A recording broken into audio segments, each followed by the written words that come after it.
This Quran is the most powerful scientific book in this world. There is no book which can compare with this Quran. আল্লাহর জমিনে এমন কোন কিতাব নাই, এত বড় বিজ্ঞানের বই নাই যেটা কোরআনের সাথে তুলনা হতে পারে। চিল্লা বলেন মারহাবা, আরো জোরে বলেন মারহাবা। অনেকে দুই কলম লেখাপড়া শিখে জেনারেল পড়ে মনে করে যে মোল্লারা কি কয় তা জানি। মোল্লার দৌড়, কথা বলতে হবে, মোল্লার দৌড়। জি, মোল্লারা যে কোনো সে পড়ে ওর মধ্যে মনে এইগুলোই আছে। কে বলেছে আপনাকে? Who has told you? কে আপনাকে এটা কথা বলেছে? আল্লাহ বলেছেন আল কুরআনিল হাকিম। এটা পৃথিবীর সবচেয়ে বড় বিজ্ঞানের বই। পৃথিবীর কোন বিজ্ঞান যেটা বলতে পারে নাই সেই জবাব দিয়েছে কোরআনুল কারীম। চিল্লা কান আল্লাহু আকবার। মা ফাররাতনা ফিল কিতাব মিন শাই, there is no sector which is not explained or described in this Quran. আল্লাহর দুনিয়াতে এমন কোনো কিছু নাই যেটা আমি আল্লাহ কোরআনে বর্ণনা করি নাই। তার মানে দুনিয়ায় যত কথা আছে সব কথাই কোরআনে। দুনিয়ার যত বড় সমস্যা সব আছে কোথায়? কষ্ট হইতেছে? আমি যদি এখন দুই একটা কথা একটু বলি, আলোচনায় একটা আয়াত পড়ছি মাত্র। কয়টা? সূরাতুল ইমরান, হাফেজ সাহেব ডাইনে, সূরাতুল ইমরানের 101 নাম্বার একটা আয়াত পড়ছি। একটা আয়াতের উপরে কথা বলবো। ওইটা বলতে গিয়ে যদি 40 থেকে 20 মিনিট সময় লাগে, ধৈর্য। কার কার নাই হাত তোলেন তো?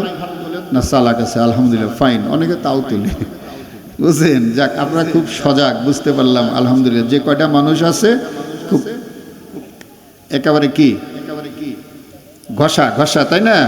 হ্যাঁ, ওই যে পিওর সোনা ঘষে মশে নিয়ে আসে না? হ্যাঁ, খাঁটি সোনা, আলহামদুলিল্লাহ বলি। ভাইয়েরা আমার, যে কথা বলতেছিলাম, এ পৃথিবীর সবচেয়ে বড় যিনি সায়েন্টিস্ট, দু একটা কথা একটু বলতেছি আলোচনার বাইরে, কষ্ট হচ্ছে নাকি আবার? ডক্টর মরিস বুখাইল, ইউরোপ দেশের মানুষ, একসময় নাস্তিক ছিলেন। উনি বলতেন হুই ইজ আল্লাহ, আল্লাহ আবার কিসের? গড ইজ নাথিং, আল্লাহ বলতে দুনিয়াতে কিচ্ছু নাই, নাউজুবিল্লাহ বলেন। সেই মানুষটা হঠাৎ করে মুসলমান হইল। আলহামদুলিল্লাহ বললেন। হইল তো হইল, হওয়ার পরে ইউরোপের মানুষ সমস্ত সাংবাদিকেরা ধরল ঘিরা, ওই মিয়া, on time you have declared that God is nothing. এক সময় বলতেন দুনিয়াতে আল্লাহ বলতে কিছু। আজকে আবার মুসলমান হইলেন কেন? হইলেন তো হইলেন, মুসলমান হইলেন, নিজের ধর্ম খ্রিস্টানরাও হইলেন না কেন? তিনি সেই দিন জবাব দিয়েছিলেন, my dear honourable journalists are standing in front of my self. আমার সামনে দণ্ডায়মান দাঁড়ানো, আমার সামনে থাকা সম্মানিত সাংবাদিক বৃন্দগণ, শোনেন, you will be astonished to hear me that. আমার কথা শুনে অবাক হয়ে যাবেন, আশ্চর্য হয়ে যাবেন। Only observing this Quran I was attracted to accept Islam. Observing the charisma and the miracle and the purity and the scientific function of this Quran, I was really attracted, and I was attracted to accept Islam. যে আমি এমন একটা বই পাইছি এই পৃথিবীতে যেটার ভিতরে এমন তথ্য, নিখুঁত, নির্ভুল এবং এমন সব কথা যা পৃথিবীর কোনো বইয়ে পাই নাই, যা পেয়েছি এই কিতাবে। আর সেজন্যই বুঝতে পেরেছি এটা মানুষের বানানো কিতাব না, এটা উপর থেকে আসা কিতাব। তাই আমি মুসলমান হয়েছি। আর আমার দেশের যুবকেরা ওই কিতাব আলোচনা হইতেছে, ও কি করবো জানিও সব। কথা কন না কেন? কথা বলেন না কেন? কথায় কথা আসে। আরেকটা শব্দ মনে আসলে বলবো। আমাদের এই পার্শ্ববর্তী রাষ্ট্র ভারত, এই ভারতের 90 দশকে শিব শক্তি মহারাজ নামে একটা লোক মুসলমান হলো। ওই মানুষটা ভারতের 200 কোটি মানুষের ভগবান ছিল। নাউজুবিল্লাহ। মানুষ কোনোদিন ভগবান হয়? হ্যাঁ, 200 কোটি মানুষ। ভারত সরকার তাকে একেবারে পুরো 100 বিঘা সম্পত্তি মাগনা দিছিল, যে এর উপরে তোমার পূজার ঘর বানাও, কামাই করিয়া খাও। লোকটা বলছে আমার এত টাকা ছিল। রাগ কইতেছে নাকি আবার? হুজুর শুনবো কোরআনের কথা, কোরআনের বাইরে বলছি না। এই লোকটাই কোরআনের এই দেখেই মুসলমান হয়েছিল। কি আমি সেটা কিন্তু বলছি কি বলি নাই। তো লোকটা মুসলমান হলো, হওয়ার পরে ভারতের লোকেরাও দলীয় ঠাঁইছে, এই আপনি সরি আসলো বাংলাদেশে 90 সালে বেড়াইতে আসছিল। তখন তাকে বললো যে আপনি মুসলমান হলেন কেন? ভারত সরকার আপনাকে 100 বিঘা সম্পত্তি দিছে মাংনা, সকালবেলা পূজার আসরে বসেন, ওখানে নাকি আপনি 7-8 মণ ফলই পায় সকালবেলা। কয় মণ? একটা লোক, একটা হিন্দু খালি হাতে যেত না, 7 থেকে 8 মণ ফল পাইতো, আর বিকেলবেলা পূজার ঘরে বসলে 3 থেকে 4 মণ ফলের রস পাইতো। এই লোকটা বলতো আমার এত টাকা যে একটা স্যান্ডেল কেনার জন্য বিমানে করে এই শহর থেকে সেই শহরে যাইতাম, স্যান্ডেল পছন্দ হইতো না। বোঝা যায় কি কত টাকা না কষ্ট হইতেছে। সেই লোকটারে বলা হলো আপনি মুসলমান হলেন কেন? তিনি বলছিলেন only observing the purity, only observing the purity and the charisma of this Quran, I was attracted to accept Islam. পৃথিবীতে একটা নিখুঁত পরিচয় পেয়েছে এই কোরআনে। আমার গীতা, বাইবেল, টিভি টক, রামবেদ, সামবেদ, যজুর্বেদ, মহাভারত কোনো দেশের সাথে কোনোটার মিল নাই। তবে সারা দুনিয়ার মুসলিম দেশে ঘুরে দেখেছি সব দেশের কোরআন এক। এমনকি বর্তমান দুনিয়ার 52টা মুসলমান রাষ্ট্রের কোরআন আর 1400 বছর আগে ওসমানের হাতে লেখা কোরআন, এই সবগুলা মিলে দেখছি 4 মাস 10 দিন ভরা। এখন মনে একটু কষ্ট হইল, কথায় কথা আসে ভাইজান। ওই আয়াতে ফিরে যাওয়ার আগে একটু কথা বলবো কি? আরো জোরে বলুন। বুঝাইতেছে আমার দেশের যারা ছাত্র ভাই বন্ধুরা মনে করেন কোরআন একটা মৌলবি কিতাব, যারা মনে করেন এটা মুসলমানদের বুড়া বুড়া মানুষের কিতাব, যারা মনে করেন গরিব মানুষের কিতাব, যারা মনে করেন মাদ্রাসার ছাত্রদের কিতাব, আমাদের জন্য এটা না। তাদেরকে বলছি ভাইরা please listen me my lecture, আমার বক্তব্যগুলো শুনুন, একটু কান মেলে শুনুন। আপনি আর কত বড় ইঞ্জিনিয়ার ডক্টর হয়েছেন, আপনি কত বড় শিক্ষিত হয়েছেন ভাইজান, আপনি মরিচ বুকাইলের 1000 ভাগের 1 ভাগ না, কথা বলেন ঠিক কি না? আপনি ডক্টর শিব শক্তি মহারাজের তুলনায় নাথিং, আপনি কিছুই না। অথচ এই 2টা মানুষ সহ রবার্টসন তার 11 জন বন্ধুকে নিয়ে একসাথে মুসলমান হয়েছেন। চিৎকার দিয়ে বলুন একটু মারহাবা। রবার্টসন কয়টা কথা বলবো, আমি ওদিক বেশি যাব না, ছোট্ট একটা উদাহরণ টেনে যদি পছন্দ করেন তাহলে যাব, আর যদি কষ্ট হয় তাহলে লাইনে চলে যাব। যে আয়াত পড়ছি কোনটা চান? কারা কারা আয়াতের দিকে যাবেন? কারা কারা একটু ডক্টর ওই শিব শক্তির কথা শুনবেন? একটু হাত তোলেন তো দেখি। আলহামদুলিল্লাহ আলহামদুলিল্লাহ, হাতগুলো নামান। কিন্তু রাত যাওয়ার একটু বেশি বলি, কষ্ট পাবেন না তো? আসুন ভাইরা, ডক্টর শিব শক্তি মহারাজ বলেন এই ভারত সরকার আমাকে 1 নয় 2 নয় 200 বিঘা সম্পত্তি দিয়েছিল, 100 বিঘা সম্পত্তি দিয়েছিল। এর উপর আমার পূজার ঘর বসালাম, সকালবেলা 7 থেকে 8 মণ ফল ওঠে, বিকালবেলা পূজার ঘরে বসলে 3 থেকে 4 মণ ফলের রস উঠত। নাউজুবিল্লাহ বলবেন না? এত সুখের মধ্যে থাকতাম, হঠাৎ করে শুনলাম এই দুনিয়াতে একটা কিতাব আছে, ওর নাকি নাম কোরআন, এইটার ভিতর নাকি কোনো ভুল বের করা যায় না। বলেন সুবহানাল্লাহ। এই কথা শোনার পর আমি বড় চ্যালেঞ্জে পড়ে গেলাম, রাগ হয়ে গেল। কষ্ট নিচ্ছেন? শিবশক্তি মহারাজ বলেন সঙ্গে সঙ্গে অর্ডার দিয়ে বাংলাদেশ থেকে, পাকিস্তান থেকে, চীন থেকে, জাপান থেকে, Indonesia, Malaysia, Iran, Iraq, Abu Dhabi, Algeria, Morocco, Libya, Syrian বিভিন্ন রাষ্ট্র থেকে কিছু কিতাবাদি সংগ্রহ করলাম। এই কোরআনগুলো সংগ্রহ করলাম। এগুলো পড়ে পড়ে জের জবর মিলায় দেখি সবই তো একই রকম। চিন্তা করে দেখলাম এভাবে ভুল ধরা যাবে না, এর মধ্যে অন্য কিছু ভুল বের করতে হবে। নাউজুবিল্লাহ।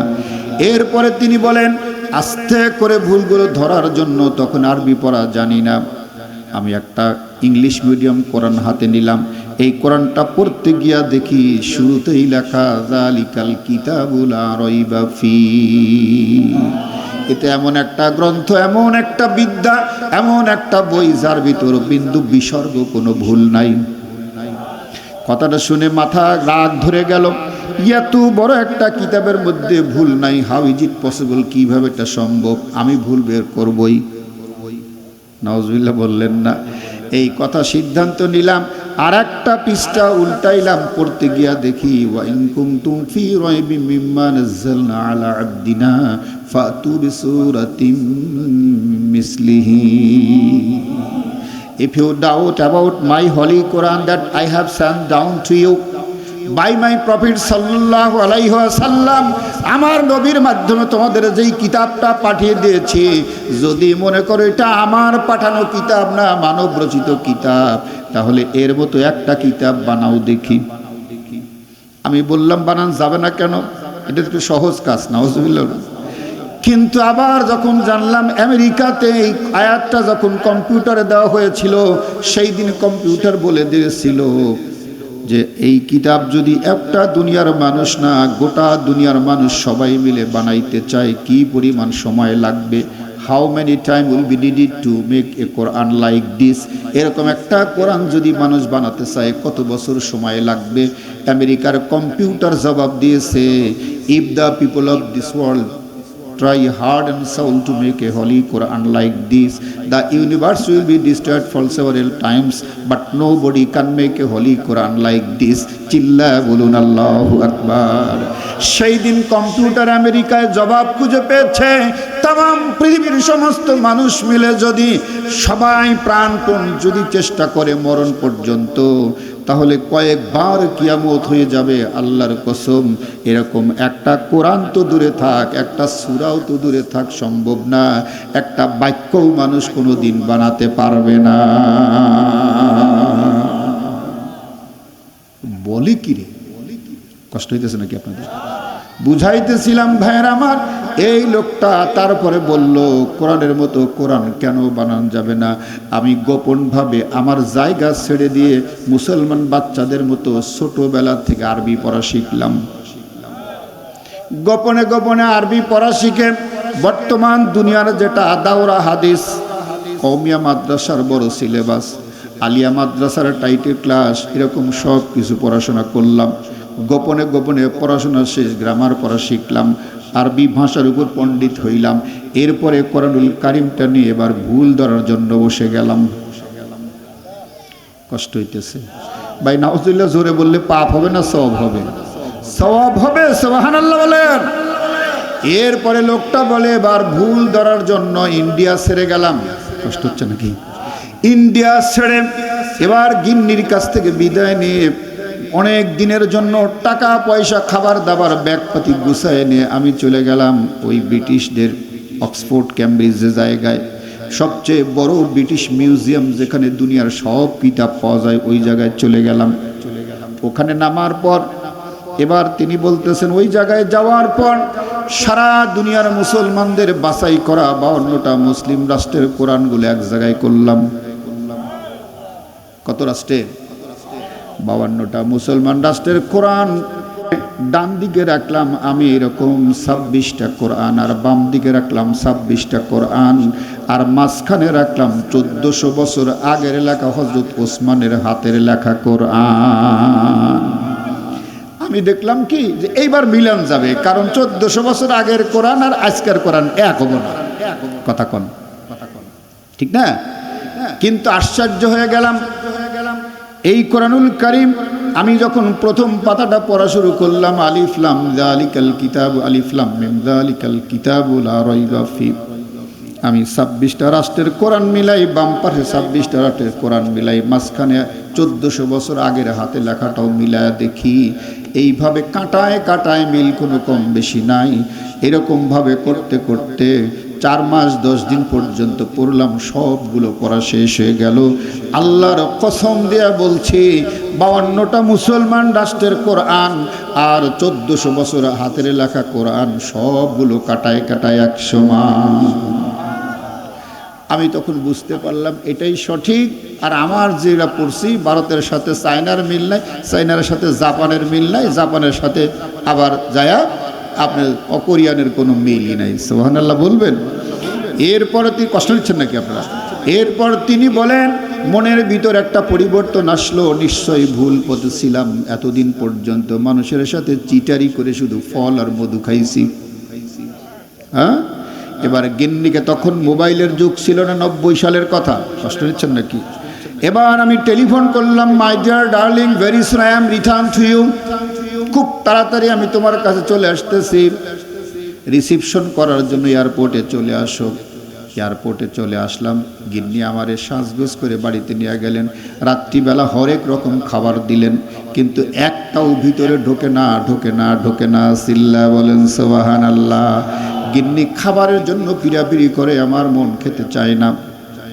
এমন সময় আমার এই মনের অবস্থা দেখে তিনি খুব পিড়াপিড়ি করেন। এক পর্যায়ে রাগ উঠে গেল। তাকে বললাম, get out from my room, আমার রুম থেকে বেরিয়ে যাও, লেট মি অ্যালোন, একাকী থাকতে যাও। Now I am very tension, বড় দুশ্চিন্তার মধ্যে আছি। বলেন সুবহানাল্লাহ। তো গিন্নি কথা বলার পর খুব রেগে গেল। 4 মাস 4.5 মাস বাড়িতে আসলে আর এসে আমার দিকে পারো না, নিশ্চয়ই কোনো ভেজাল। কথা বলেন, নিশ্চয়ই কোনো মেয়ের লাইনে, ঠিক না বে ঠিক? এরকম আমরাও যদি এতদিন পর বাড়ি এসে গিন্নিরে সময় না দিই, এটা সন্ধি করতে। কথা বলেন, আপনি যত বড়ই অলি আল্লাহ হন, মোবাইলের যুগ। কথা কন। বুঝাইতেছিলাম ভাইয়েরা আমার, আমি কিন্তু আমার আয়াতে এখনো যাই নাই, যাব ইনশাআল্লাহ। এবার শিব শক্তি মহারাজ বলেন, আমি তাকে তাড়িয়ে দিলাম, কারণ মনের ভিতর অশান্তি। কারণ এত বছর বয়স হয়ে গেছে, এতদিন ভুল পথে ছিলাম, কোনটা সঠিক পথ এটা আমার জানা দরকার। কথা বলেন ঠিক কি না? গিন্নিকে তাড়িয়ে দিলাম, একবার উঠি একবার বসি, আমার ঘুম আসে না। এরকম করতে করতে আমার যখন রাত্রি 3:30 পার হয়ে গেল, অস্থির ভিতর। এবার মালিককে ডেকে বললাম, মালিক তুমি ঈশ্বর হও আর ভগবান হও, আল্লাহ আর যেই হও, কোন নামটা ভালো আমি জানি না, তোমার কিতাব কোনটা সত্য জানি না, তবে কোরআনের কোনো ভুল আমি খুঁজে পাইলাম না। এরপরে আল্লাহ তোমার কাছে একটা প্রার্থনা, আজকে এইভাবে কতদিন হলো খুঁজে দেখলাম, ভুল পেলাম না, কোনটা সত্য ধর্ম এটা তুমি আমাকে এখন জানিয়ে দাও। আল্লাহ আমি খুব ভুল পথে ছিলাম, সত্য পথ পেতে চাই, সত্য পথ দেখায় দাও। মারহাবা বলেন। শিব শক্তি মহারাজ বলে, এটা বলে আমি ঘুমায় গেলাম। হালকা একটু ঘুম এসেছি, হঠাৎ করে দেখি ঘুমের মাঝখানে আমার ঘরের মধ্যে একজন অপরূপ একজন পুরুষ হাজির। এত জীবন বড় কত মানুষ দেখেছি, কিন্তু এইরকম সুদর্শন মানুষ কোনোদিন দেখি নাই। লোকটার সুন্দর বুক ভরা দাড়ি, নুরানি চেহারা, হাসলে যেন মুক্তা ঝরে পড়ে। সুবহানাল্লাহ। ওই মানুষটা আমার ঘরে ঢুকেছে, গোটা ঘরটা মৌ মৌ গন্ধে ভরপুর। ওই মানুষটা আমার ঘরে ঢুকেছে, গোটা দুনিয়ার সব আলোচনা আমার ঘরে এসে পড়েছে। ওই মানুষটা আমারে ডেকে বলছে, শিব শক্তি মহারাজ আর কতদিন ঘুমায় থাকবা? এখনো কি ভালো হওয়ার সুযোগ তোমার হয় নাই? একথা শোনার পর আমি অবাক হয়ে গেলাম। ডাক দিয়া বললাম, who are you? You have known me namely. কে আপনি? আমি আপনারে চিনি না, আপনি আমার নাম ধরে ডাকেন, নিশ্চয়ই আপনি আমার আপনজন, কিন্তু আমি আপনারে চিনতে পারতেছি না। আল্লাহর নবী মুস্কি হেসে আমার জবাব দিয়ে বললেন, শিব শক্তি মহারাজ চেনো না? আমার নাম 2টা, আমার অসংখ্য নাম, প্রসিদ্ধ বিখ্যাত নাম হলো 2টা। একটা হলো আহমদ, একটা হলো মুহাম্মদ, যেই নামটা তুমি তোমার কিতাবের মধ্যে বারংবার পড়েছো। তোমার গীতা, তোমার বাইবেল, তোমার ত্রিপিটক, তোমার রামবেদ, সামবেদ, যজুর্বেদ হলো, আমার নামটা কি সেখানে পড়ো না? উনি বললেন, ঠিকই তো, আহমদ আর মুহাম্মদ এই নাম তো আমি নিজেও পড়েছি। তিনি বললেন, ওইটাই আমার নাম, ওগুলোই আমার নাম। সাথে সাথে আমার মনে হয়ে গেল, নিপশ্যব মহাদেব মরুস্থল নিবাসীনম গঙ্গা জলস্য সংস্নাব পঞ্চগব্য সমন্বিতং লা ইলহর পিপাপ ইল্ল ইলহা পরম পদম জন্ম বৈকুণ্ঠ পর অপ ইনতি তজপি নাম মুহাম্মাদুম। চিল্লা বলেন মারহাবা, আরো জোরে বলেন মারহাবা। সেই মুহাম্মাদের নাম আমার মনে পড়ে গেল। ঠিকই তো, এই নাম কতবার পড়েছি, আহমদ নাম কতবার পড়েছি, এই নাম তাহলে আপনার। সুবহানাল্লাহ কন্যা। এই কথা বলতে বলতে তিনি আমারে বললেন, ও শিব শক্তি মহারাজ আর কতদিন ভুল পথে থাকবে, লাইনে চলে আসো। আমি তাকে বললাম, what is to be done by me? আমার কি করা লাগবে আপনি একটু বলে দেন। তিনি বললেন, হাতটা বের করে দাও। কষ্ট হচ্ছে। আমি হাতটা বের করে দিলাম। অত দূর থেকে কেমনে করে চুম্বকের মতো আমাদের দুইজনের হাতটা লেগে গেল। তিনি আমাকে এবার বলতেছেন, আমার সাথে পড়ে নাও, রিসাইট উইথ মি, আমার সাথে পড়ে নাও, আশহাদু আল্লাহ ইলাহা ইল্লাল্লাহু ওয়া আশহাদু আন্না মুহাম্মাদান আবদুহু ওয়া রাসূলুহু। আল্লাহু আকবার। কালেমা পড়তে দেরি, যতদিন হলো মনের ভিতর অশান্তি, পড়ার সঙ্গে সঙ্গে সব অশান্তি দূর হয়ে গেল। এবার উনি আমারে বললেন, শিব শক্তি মহারাজ, এবার নামটা পাল্টানো উচিত, নামটা এবার সরায় দাও। আমি বললাম, কি নাম রাখবো, আপনি তাহলে বলুন। তিনি আমাকে বললেন, বড় কষ্ট করে ডক্টরের ডিগ্রি নিয়েছো, ওই ডক্টর শব্দ থাকবে। এতদিন নাম ছিল তোমার শিবশক্তি মহারাজ ডক্টর, আজকে আমি নবী তোমার নাম দিলাম ডক্টর ইসলামুল হক। চিল্লা বলুন মারহাবা। সেই দিন ওনার নাম হয়ে গেল ডক্টর ইসলামুল হক। উনি বলছেন, এই নামটা দেওয়া শেষ, কালেমা পড়ানো শেষ, হঠাৎ করে আমার ঘুম ভেঙে গেল। আমি ঘুম থেকে উঠে সর্বপ্রথম দেখি সেই মানুষটা ঘরে নাই।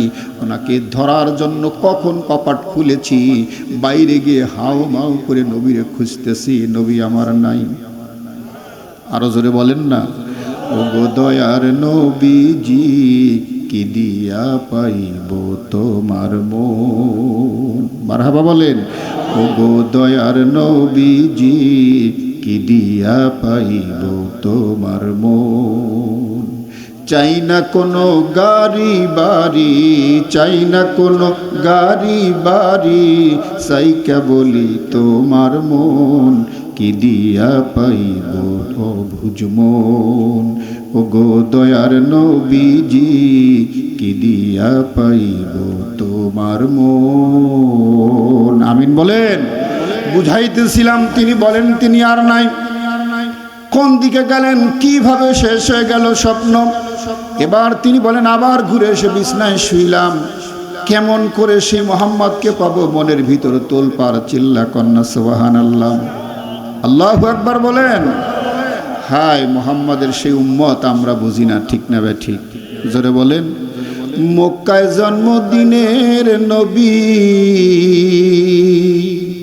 মক্কায় জন্মদিনের নবী, চলে গেলেন মদিনায়। দেখতে প্রাণ জুড়ায় নবীরে, দেখার ইচ্ছা হয়। দেখতে প্রাণ জুড়ায় নবীরে, দেখার ইচ্ছা হয়।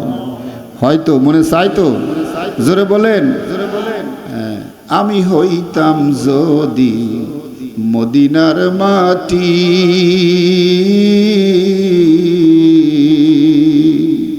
আমার উপর দিয়া নবী যাইতেন গোহাটি। ঠিক না বে ঠিক? মদিনার বলতেছে, মদিনা যদি মাটি হইতাম রে, তাও এই উপর দেখে হাঁটতো। ঠিক না বে ঠিক? আমি হইতাম যদি মদিনার মাটি, আমার উপর দিয়া নবী যাইতেন গোহাটি। মদিনারি বৃক্ষ হলে, মদিনারি বৃক্ষ হলে, বাতাস দিতাম নবীর গায়। মদিনারি বৃক্ষ হলে, আমি ছায়া দিতাম নবীর গায়। দেখতে মন চায় রে তোমায়, দেখলে প্রাণ জুড়ায়। দেখলে প্রাণ জুড়ায় নবীজি, তোমায় দেখার ইচ্ছা হয়। চিল্লা কর নাম। আরো জোরে বলেন মারহাবা। বুঝাইতেছিলাম ভাইরা আমার, লম্বা কথা, ওইটা বলার উদ্দেশ্য একটু আছে, সামনে আগায় যায়। সেই নবীজিকে তিনি বলেন, হারায় ফেললাম। হঠাৎ করে শুয়ে আছি, দুই চোখ দিয়া নবীর প্রেমে আমার পানি ঝরতেছে। সুবহানাল্লাহ বলেন। আমি নবীরে কোথায় পাবো? হঠাৎ করে আমি দেখি মুসলমানদের প্রত্যেকটা মসজিদ থেকে একসাথে উচ্চারণ হইতে, আশহাদু আন্না মুহাম্মাদার রাসূলুল্লাহ, আশহাদু আন্না মুহাম্মাদার রাসূলুল্লাহ।